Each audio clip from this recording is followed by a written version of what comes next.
I've been thinking a lot recently. Do I even like Apex Ranked? Wow. Hello, darkness, my old friend. Currently, I'm not so sure, but what I do know is that there used to be a time where I could confidently answer yes. What the heck happened? Part 1. What's so special about Apex Ranked, and how is it changing? Ranked Apex has always been my preferred way to play the game ever since I got a taste all the way back in Season 8. To this day, I feel like the heightened stakes and overall meaning behind the competitive game mode turn everything I love about Apex up to 11. You know what though? I think I'm starting to see that special feeling change for a lot of people. For one reason or another, I've seen a huge shift in what players value nowadays, and this shift can be seen in 3 strikes. This is easily one of the most popular, if not the most popular limited time mode we've ever received, and people are happy. I think this demand for faster and faster paced games is actually kind of understandable considering we only have 24 hours in the day, but unfortunately this does come with a few side effects. Speaking strictly about the ranked system itself, the need for fighting is technically at an all-time low, yet I'm seeing some of the fastest matches of Apex I've pretty much ever played. I feel like this is happening for a variety of reasons. Yes, one of them being people having limited time and wanting to get into the gameplay loop they enjoy the most, aka fighting, but I also think there's quite a bit more to this. To make a long story short, I think it's time for Apex to buff up the mundane aspects of a battle royale. When the game initially came out in 2019, they introduced the concept of respawn beacons. This very clearly revolutionized the genre as a whole, considering games like Fortnite immediately adopted this, but I think it's about time for them to do it again.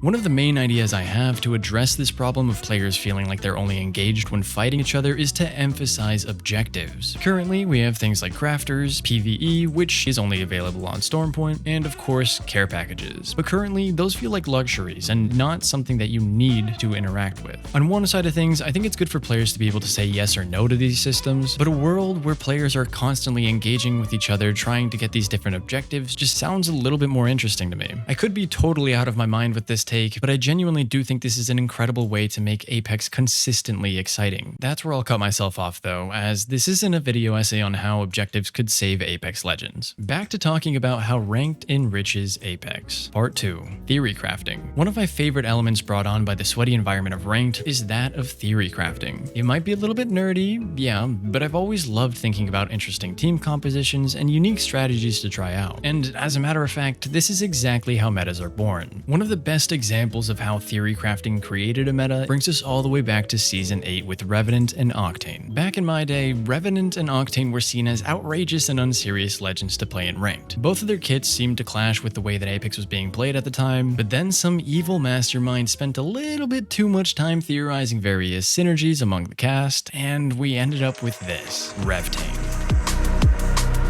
This was easily one of the craziest and most oppressive strategies we've ever seen. Luckily, the Revtane meta was fairly short-lived, but the market left on me and probably a lot of other people was giant. In the matter of a few days, we went from pointing and laughing at people who locked in Revenant and Octane for ranked to honestly shaking in our boots whenever we saw them. The reason this left such a mark with me in specific was because it helped solidify the idea that creativity can and often is rewarded. Ever since then, I've tried to make an effort to never truly neglect a legend or a weapon just because it lacks popularity. This is somewhat unrelated, but I did want to fit this in. I don't know how many of you guys played all the way back then, but this literally ruined the game for a little bit. And the funniest outcome of it all is that they ended up nerfing both characters multiple times solely because of this synergy. I don't know, it's just kind of goofy to think about. Back to theory crafting though. Another more personal example of how theory crafting enriched the Apex experience for me comes from the time where I decided to main Gibraltar for a few weeks. It might surprise you to hear this, but I had quite literally zero interest in maining Gibby. For one, his abilities didn't really lend themselves well to my playstyle at the time, and two, his hitbox was massive and clunky. But hey, I wanted to find a way to force fights without getting third-partied, and this was pretty much the only solution. Unfortunately, I don't have any gameplay to show you guys from when I mained Gibby, so the best I can do is share a memory. I think the ranked map was Olympus, and there was this one game in particular where I managed to pull off the craziest endgame fight ever. If I'm not mistaken, I think there were maybe 4 or 5 squads, and the final ring, and I was like, oh my gosh, there's guys on the left. Let's jump on them. I threw a bubble, we eliminated them, armor swapped, went to the next team, and it was just cool, okay? It doesn't hold up anymore because the standards have changed, but at the time, it was cool enough that I'm pretty sure I messaged like 3 out of 5 of my friends about how awesome and 300 IQ this play was. Long story short though, I think theory crafting adds a unique level of complexity to the game, and I'd even go as far as saying it is pretty much a game of its own. Part 3. Metas. We're gonna go ahead and start this part off with a hot take, but before I turn up the heat, I just wanted to let y'all know that I stream Monday through Friday, 12 p.m. CST to 4 p.m. CST, and I would absolutely love to see you there. Back to the hot take though. I think Apex has become too balanced. Yeah,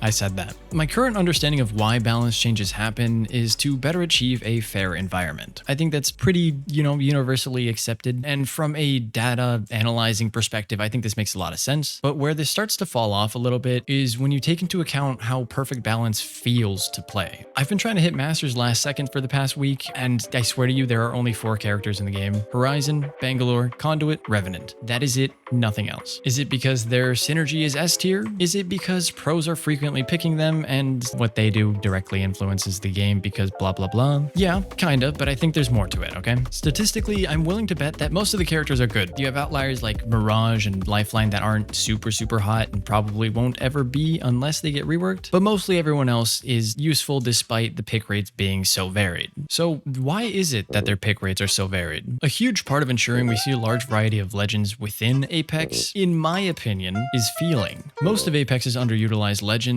don't feel all that good to play. For example, Lifeline, I know I just said she's bad, but just listen, okay? Lifeline feels a little bit useless. The strongest part of her kit is 100% undeniably the revive. Here's the thing about that though. A revive is only useful when you're trying to patch up a mistake or losing a fight. It doesn't feel good to make up for a deficit. It feels good to create an advantage. As another example, let's look at Seer. I know most everyone is fine with him sitting at a 2% pick rate, but let's face it, he feels completely useless right now. And in case you were wondering, I do have his heirloom. But yeah, currently he just takes way too much effort and skill to use effectively. Unless you're completely committed to the character, you're probably not going to play him. And if you're still not sold, let's go ahead and talk about Crypto. Crypto currently hard counters 2 of the 4 meta characters in the game right now. His ultimate EMP completely vanquishes Revenant's overshield along with 50 shield underneath, and he also makes Conduit's bajillion HP ultimate go poof. Guess what though? We're not really seeing him be picked, are we? Do you have any guess as to why?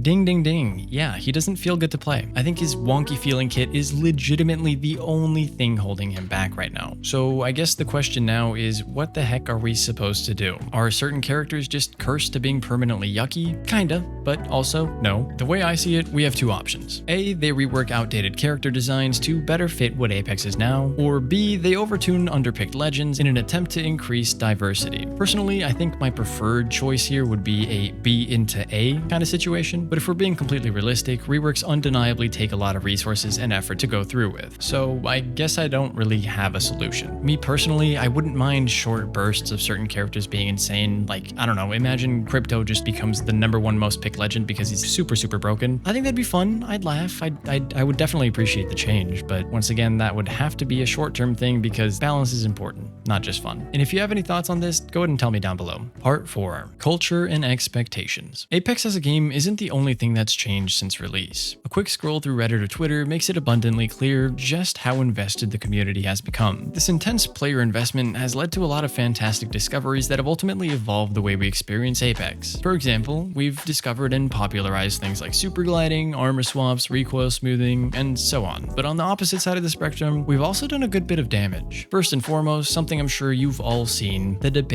about aim assist. I'm not really going to get into it, but I don't really think it's great that we have a group of people fighting tooth and nail to discredit the skill of controller players, and yeah, that should probably stop. We also have totally detached superhumans spewing out the most unrealistic expectations for what an average player should look like, with banger takes such as 4Ks are easy. If you don't have a 4K in under 300 eliminations, you stink. And probably my least favorite of all, rank doesn't matter. Why is it my least favorite? Because it's affected me the most. For one reason or another, another, we have people, specifically those towards the top of the ranked ladder, pushing this narrative that season 0 through 19 don't count. No, I'm not exaggerating. I swear you could find a take of somebody saying season X didn't matter, season Y didn't matter, season Z didn't matter. And it's totally mind-numbing. In the instance of season 12 or 17, I get it, I understand. Masters was super inflated, sure. But most other seasons fall under 5%. And that to me seems like a fairly decent indicator of ranked being at least kind of okay. In season 14, for example, less than 3% of people were masters. And to me, that seems like a pretty significant achievement, and I think that should be celebrated. But yeah,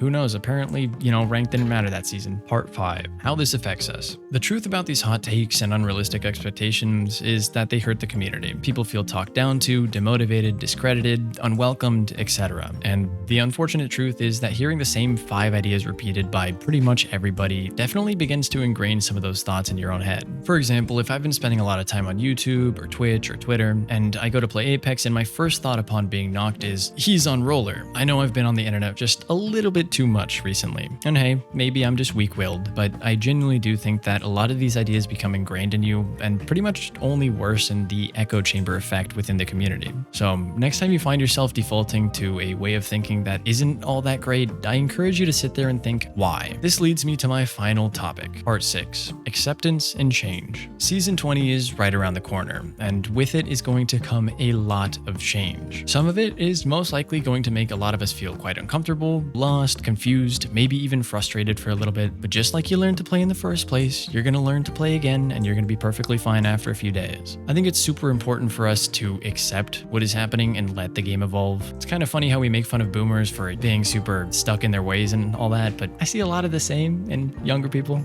just with other things that matter less, like video games.